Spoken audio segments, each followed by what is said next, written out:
Okay, let's get going. So, welcome everyone to today's webinar. My name is Finn Hegarty. I am one of the co-founders and chief product officer here at Glofox. And today we're going to talk about data, which is one of my favorite topics. Let's get started. So in terms of the agenda, three main themes. The first one really is around the insights. So what we're seeing globally and some of the trends we're seeing country by country, some of these green shoots of recovery, and hopefully give you folks the ability to see the light at the end of the tunnel. And we're going to go through some of the key metrics that we're seeing on the online classes and on demand and how that's going so far, and then go a little bit deeper on the insights report.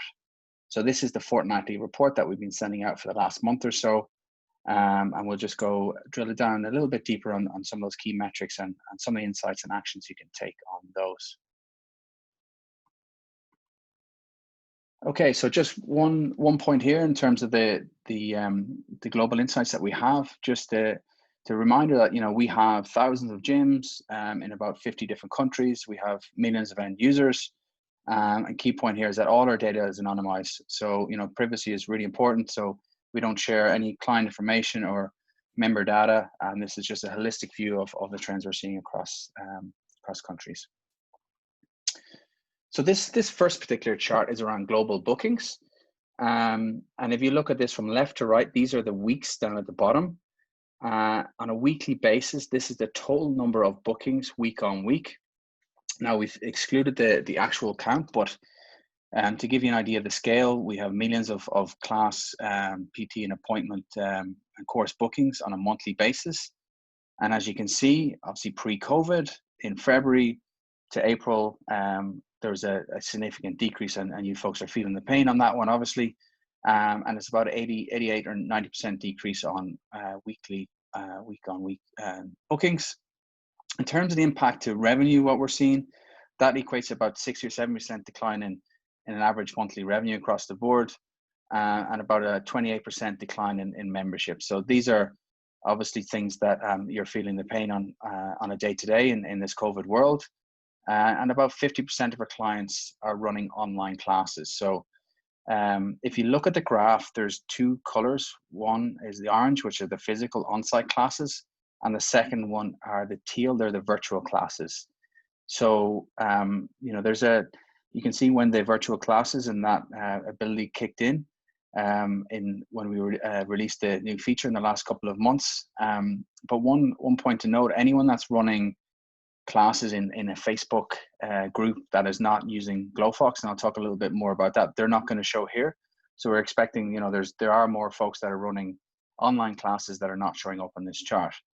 And I think the kind of key takeaway from this chart is that, as you can see towards the last few weeks, that we're starting to see a bounce back in booking activity. And that is due to, certain markets opening up and restrictions being lifted. And obviously a lot more people getting engaged with online classes. So hopefully some positive trends. So I'm going to show kind of the global view for some of our key markets here. So this is very much similar to what we had on the last slide. And if you can squint in there, maybe have a look at your particular market for any of the folks that are on from the US. This is the last 12 weeks or so, but this includes this week too. So obviously we're not at the end of the week yet. So more time to already trending above last week, so we can really start seeing that curve going. And given that there's certain states that are lifting those restrictions, and the US, I think even in on the West Coast and California, we're open up things next week as announced. UK obviously is still in lockdown, and there's that. As you can see, the teal again is that people are running the online classes and will be in lockdown for the next few months, potentially sooner. Ireland is in a similar situation as the UK later on in the summer.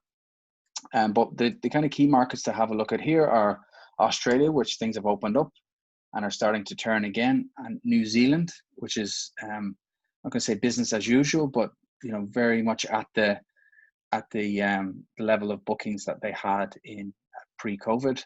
And Hong Kong is another market. So I'm going to go a little bit deeper on these two markets that are open. And South Korea and Singapore is still in lockdown. I'll talk a little bit more on some of the second wave outbreak in Singapore and some of the lessons learned on that one. But just the caveat on this one, we are, if you don't see your country listed, we are working on a global report that's going to have every market that we're in, and we're going to be sending that out in the coming weeks. So this particular slide is showing active memberships week on week, and this is the median or the average per gym per week in these markets. So this is including the US, Australia, Ireland, Singapore, and UK is just a sample of the markets that we're in, and telling the same story that obviously everyone's familiar with, that the active members, will say in the US was on average or at a median level about 70 per gym or per studio per month, and that's obviously been trending down since. And hopefully, we have, once we jump onto Hong Kong and New Zealand, we can start seeing that the things are starting to turn. And I'll give some examples of some folks that are running online classes where they're keeping their members engaged and they're keeping that active member number up. So feel free to ask any questions in the chat, and we can cover those now, and we'll have time at the end to cover those Q&A as well. So green shoots of recovery, I've kind of spoken about these two markets, and one being Hong Kong, pretty much at the level where they were pre-COVID. So I was speaking to a client earlier on today from Hong Kong, who's got one of the busiest studios over there. The challenge is due to the new restrictions or social distancing restrictions, their bookings are at the same level as they were pre-COVID, but because of the cap on and the capacity limits on these classes, they've since had to they're holding 60% more classes. He's even running out of space or time slots during the day to hold these classes to accommodate his members. But one of the things he's doing is using outdoor boot camps to kind of accommodate that overflow. So that's something to look into as well. From speaking to him again today, he said, his revenue levels are, about 80% of where they were pre-COVID. So really positive signs. And I think for anyone that's, not in Hong Kong or, New Zealand or Australia, and, feeling the pain, it's really positive to see these signals coming from markets that are opening up and those restrictions being there, and seeing these folks really, people are, urging to get back into the gym again, and really seeing the bookings, which is a leading indicator of hopefully, the success of a studio, given that, the folks are more likely to be engaged in a class and purchase a membership. So it's really, really positive signals here. Albeit the number of classes is obviously gone up. So one challenge is he's had to get a lot more kind of part-time staff to maybe to accommodate 2 trainers at any given time, even for small classes. So New Zealand is another market that is opened in the last few weeks. Bookings are not quite at the level yet, but it's only 2 weeks in, but they're 80% there already. The caveat with both New Zealand and Hong Kong, New Zealand was obviously one of the fastest countries to shut down borders and reacted best, I think, probably in the world in terms of their reaction to COVID. So, we are mindful that is one market that is probably going to bounce back quicker than anywhere else. Likewise for Hong Kong, they've been through SARS before, so maybe they're equipped to accommodate the social distancing a lot better than other markets. But it is, this is really positive information to get, that these gyms and studios in regions that are opening up and restrictions are being loosened are getting the same folks back. People are missing their gym or studio, so it's really, really positive to see. Again, another caveat is we've seen in Singapore, who actually got hit with COVID before other markets at the end of January, and there was a lockdown, or there were some new restrictions where people limited the number of folks that could go into a club. The challenge there is that there was a second wave. So they had their social distancing restrictions and class sizes reduced to, there was only allowed 10 in a class. And that, since a second outbreak hit in the last number of weeks and months, and they've gone into full lockdown. So they're still, their doors are still closed. So, we are, mindful that there could be that potential second outbreak where markets close down again. So it's good to kind of set up to expect that second outbreak and plan for the worst, and be able to accommodate this kind of hybrid of open and closing doors over the coming months. So next is some kind of key metrics around the online classes. So here's just some key stats that we're seeing since we've introduced the ability to live stream or share the links within Glofox. One thing I would say is, anyone that's running classes in a Facebook group, as I mentioned at the start, I would encourage people to use the ability to kind of link the bookings within Glofox and have the URLs within the Glofox digital beta, because the reason is there's a lot more accountability for people if they're actually booking a link and booking a time, and it's in it's in their phone, it's in their diary, as opposed to getting a link shared in the group, a Facebook group or a WhatsApp group. So we have seen better results for clubs that have been shifted from Facebook and sharing links to using the online within Glofox. So I really would encourage people to who are not already using it to use the feature, because we are seeing big improvements. And the other thing is continuity, is that any folks that when things loosen up, they're used to booking on their app or booking a class time. So when the doors open in your studios or clubs again, it's just going to be business as usual. It's just online or offline. It's just they're using it on a day-to-day, as apart from making that shift of moving from Facebook to back to the app again. So I would encourage people to get on that as well. Average price, interestingly, of an online class is about $10, which is 60% cheaper than an on-site class. The median number of classes run on a weekly basis is about 28. So that's a big number of classes to run on a weekly basis.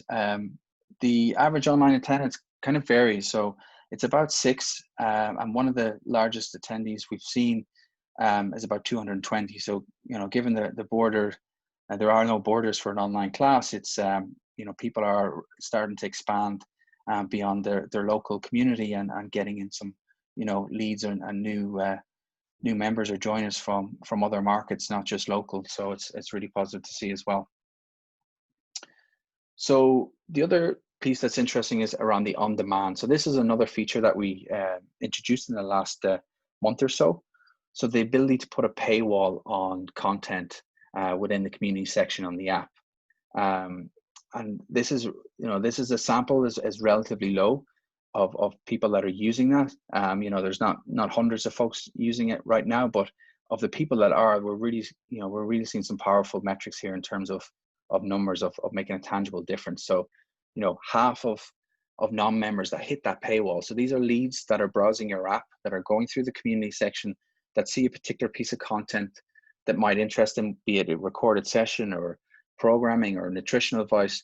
They are clicking through to the memberships and browsing those. So that, once they're browsing, then there's 11% of those folks are actually converting to a member.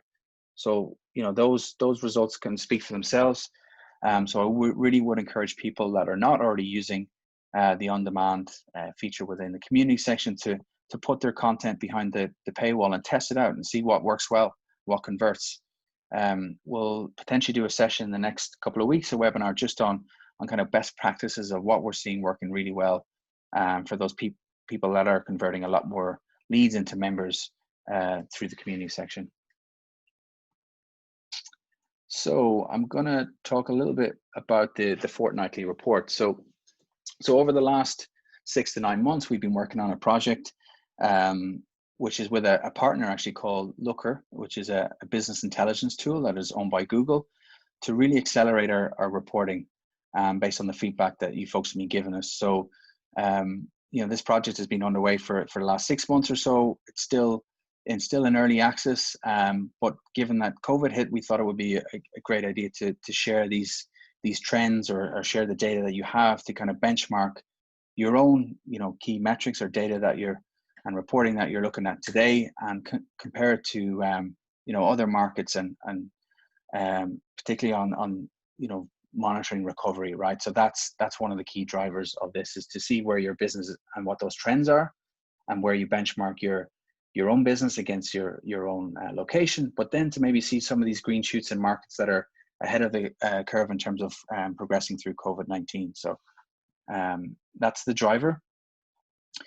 A number of questions came in some particular folks were looking for kind of what the differences between these graphs are. So if there's three columns. The first two columns are your data. So this, if we're looking at active members as an example, and if you can see it on the screen here, the active member count, that's your active members as of the day the report was sent or generated. You can see the date at the top of the report. And then the trends is the time from whether it be the start of the year, whatever that time period is set in the report, up until now. So we're going to send this out fortnightly. So the next batch you're going to get is going to be at the start of next week, so the end of this month. And then this column on the right hand side are these charts. These are the benchmarks. So these are the other markets which will have the median or average number of what this metric is. So if I'm 99 active or 199 active members today, how does that compare to everyone else in my market? So one area of feedback that we have got is that people want to break down those benchmarks to be maybe more relevant to the discipline. So if you're a yoga studio or an open gym or a boutique studio, you want to get that comparison on that business type. So that is something that we're taking that feedback back, and going forward, we're going to introduce those new benchmarks that maybe not just based on your geo or location, but are based on your business type. So you can kind of get that comparison both on a regional basis and also on a business type.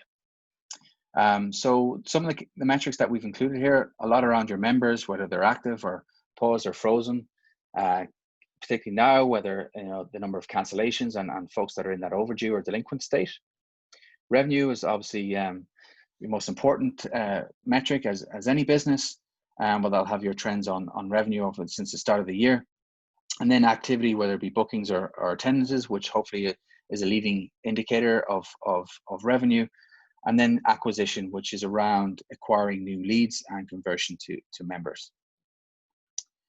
So I think what we'll use the rest of the time maybe is just kind of talking through some of these metrics or insights that you can get from those reports and kind of actions to take from that. So, revenue, as I said, is this is your North Star metric, or the most important metric for any business, but particularly in these times, this is the driver for success of keeping the lights on effectively. So, what the kind of actions to take there we're in this COVID time. Your gym, you might be locked down in your particular market.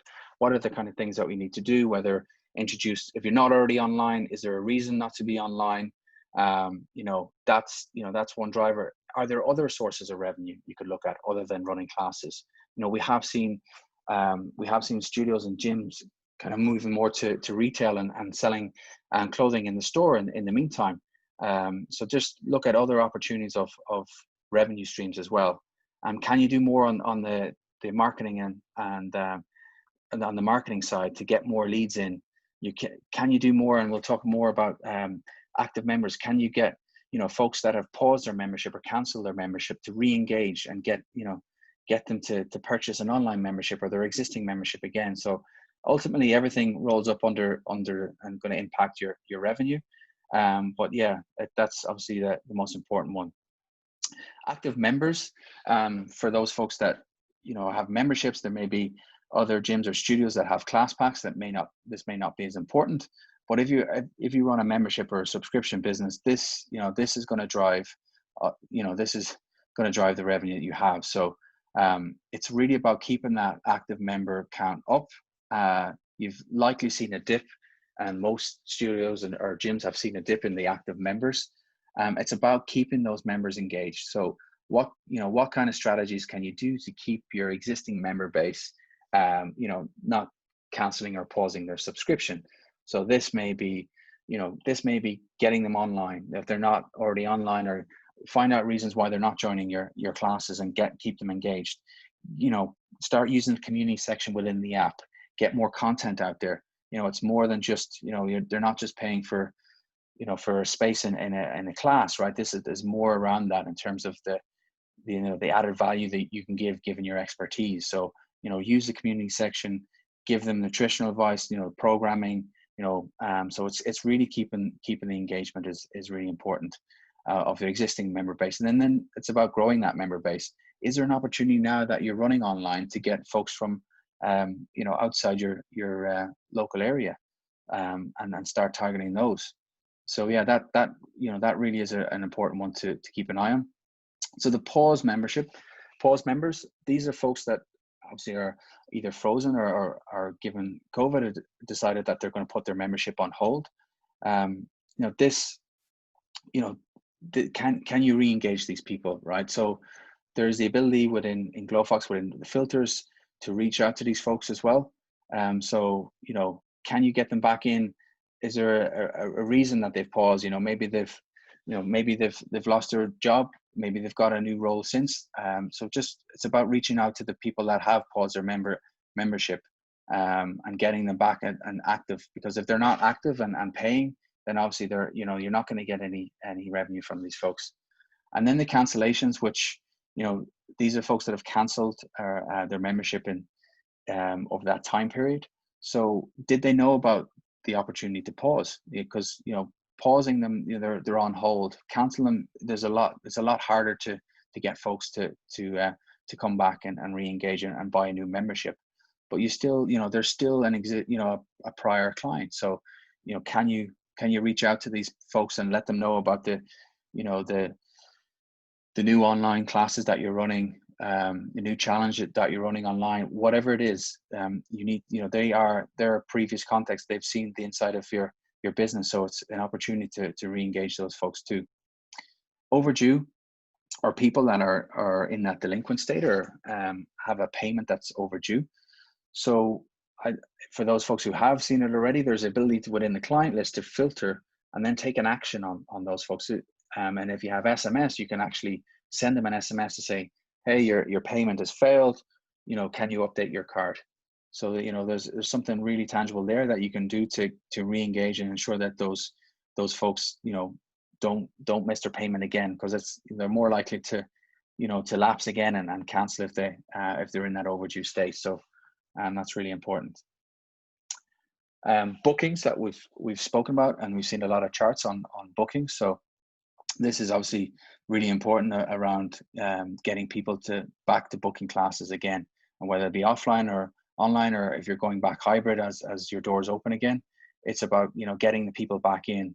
I've seen a survey recently in the last few days where 2/3 of people are planning to go back as soon as the doors are open. So we're seeing positive signals out there that people really want to get back in.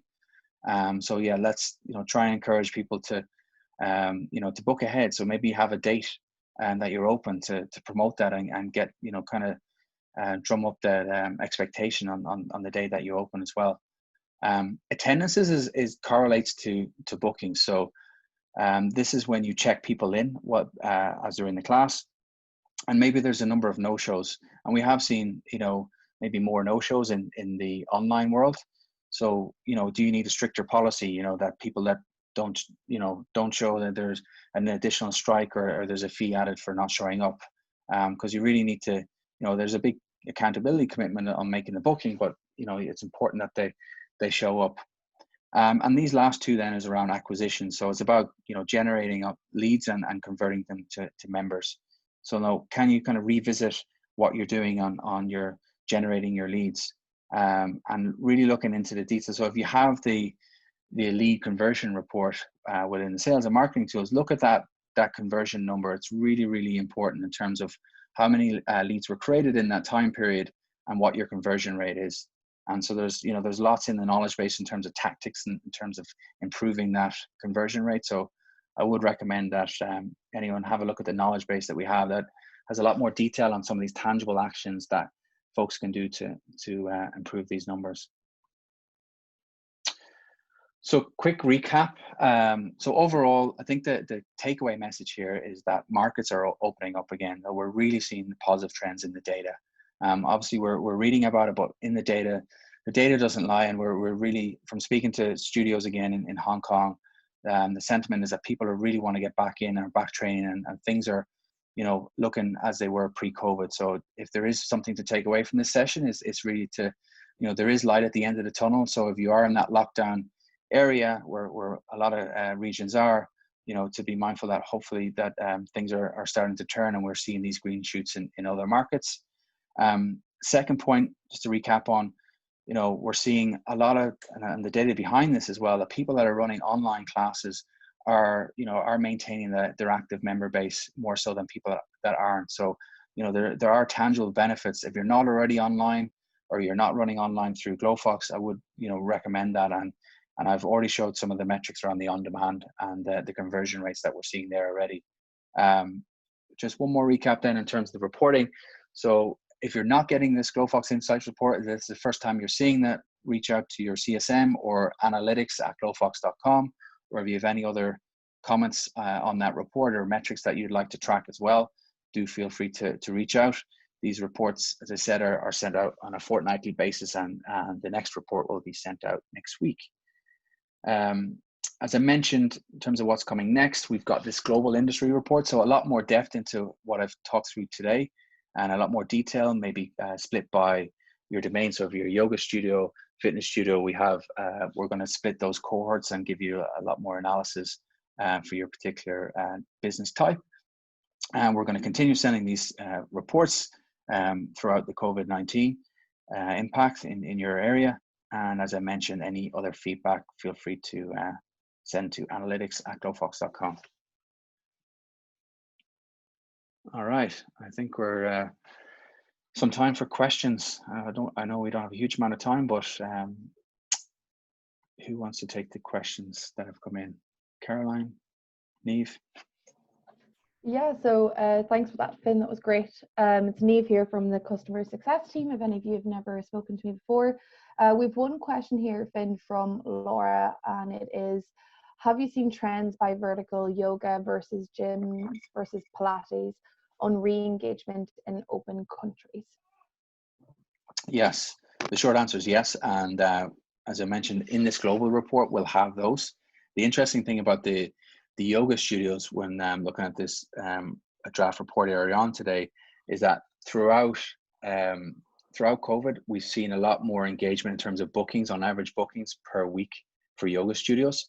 So either they've taken to online quicker than other domains, and that might likely be to no barrier for equipment. So a yoga teacher is all the members need is a mat, whereas opposed to maybe someone who's running a HIIT class or a CrossFit is going to need a lot more kit. So that has interesting thing we have seen from the data is that by business type, we've seen a lot more bookings on average for yoga studios. So I guess the short answer to your question is yes, we do have that data, and I think that's in line with what people are asking for in the benchmarks, that it's really interesting to get this by business type. So in this global industry report that we're working on and committed to sending out in the next 2 weeks, we'll have that split. So a lot of interesting splits by business type there. That's great. Thanks, Finn. Laura, I hope that answered your question. Of course, if you do have any other questions or follow-ups on that, don't hesitate to reach out to us.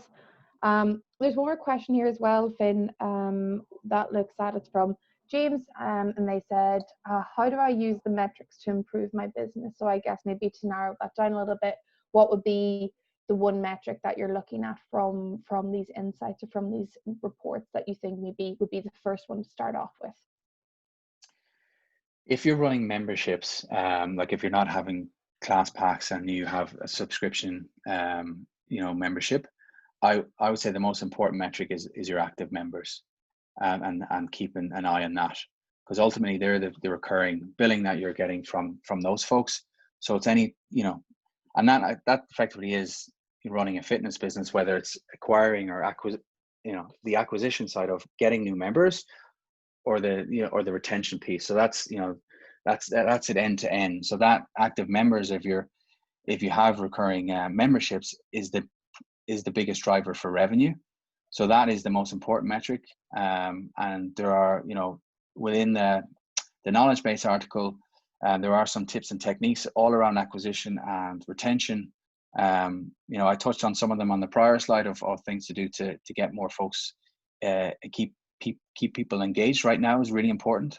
So if you've got an active member number of 50 members, you need to keep that, you need to keep that at 50 or try and grow it, right? So And that's why keeping them engaged during this period in lockdown is really important. So as I mentioned, lots of ways of keeping them engaged, whether it be the community section and the news and the content. SMS is really powerful to get folks engaged and reminding them of particular sessions that you're running. But I would say that the most important kind of North Star would be the active member number if that's the way you run your fitness business. Yeah, that's brilliant. Thank you. And I think there was also another question there that was probably focusing on, those studios that have kind of come out thriving at the moment in those regions, like how did they do that? But I think you kind of answered that with, online classes and finding really innovative ways to keep business continuity and to keep those revenue streams alive, through the store feature, through that paywall ability, that's kind of was already answered throughout the webinar. So those were the main kind of. The interesting one, just to add to that one, Neve, is a discussion I had today with the multi-location owner in Hong Kong was, he during the period that they were closed, they were running online classes. So when the doors opened again and the social distancing restrictions came in, they thought, you know what, we're going to stop online and we're just going to, everyone's going to want to come to the studio or go to the boot camps. But it turns out when he tried to closed down the online class and said, listen, the doors are open again, business as usual. The feedback was that people wanted to keep the online. It was either folks that weren't comfortable coming in straight away or folks that wanted to kind of complement the on-site as well when, they couldn't book a session that was full. So, it is interesting to hear that even though we thought it would switch back, that it is a little bit of a hybrid. So to kind of bear that in mind and that, that is one of the that particular owner, multi-location owner, is as I said, the revenue numbers are back up to nearly what they were beforehand, and he's certainly right out the storm as well. So hopefully, you folks can take a lot away from today's session to see that there are green shoots and things are starting to turn. Hopefully, in your local market too. That's brilliant. That's kind of very much all the questions that have come up there, Finn. Awesome. All right, we'll leave it there. Thanks everyone for your time today, and stay safe. Thanks.